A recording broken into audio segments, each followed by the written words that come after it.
حدیث بیان کی جاتی ہے جو عصر کے بعد سو جائے اس کی عقل ماری جاتی ہے تو وہ خود کو ہی ملامت کرے، یہ حدیث ضعیف ہے.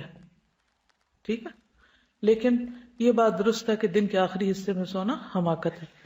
اس میں آپ دیکھیے کہ 3 طرح کے اوقات ہیں یا 3 طرح کی عادتیں ہوتی ہیں. ایک ہے نماز عشاء سے پہلے سونا مکروہ ہے. رسول اللہ صلی اللہ علیہ وسلم نماز عشاء سے پہلے سونا اور نماز کے بعد باتیں کرنا ناپسند فرماتے تھے. صحیح بخاری کی روایت ہے. چاشت اور دن کا آخری حصہ، الادب المفرد کی روایت ہے، دن کے اول حصے میں سونا جہالت ہے. دن کے اول حصے میں سونا جہالت ہے. دن کے درمیانی حصے میں سونا پسندیدہ ہے، قیلولہ کا وقت، دوپہر کا، مڈ ڈے.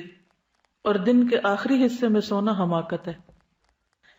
لیکن سفر، بیماری اور مخصوص حالات، اس میں اجازت ہے کہ مثلاً کوئی شخص بیمار ہے، بے ہوش ہے، اب وہ کہے کہ مجھے آپ چاشت کے وقت یا عصر کے بعد ہوش میں رکھیں، تو یہ ممکن نہیں.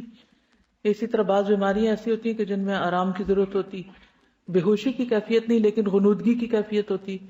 وہ ایکسیپشنل کیسز ہیں. یہ یاد رکھیے کہ ایکسیپشنل کیسز ہر جگہ موجود رہیں گے، کیونکہ بعض لوگ پھر اتنے ریجڈ ہو جاتے ہیں کچھ چیزوں میں کہ بیمار بھی ہوں تو وہ کہتے ہیں کہ نہیں یہ ناپسندیدہ ہے، اس لیے اب اس وقت آرام نہیں کیا جا سکتا. لیکن عام حالات کو اپنی بیماری نہ بنا لیجیے، یعنی بیماری کی رخصت کو عادت نہ بنا لیں.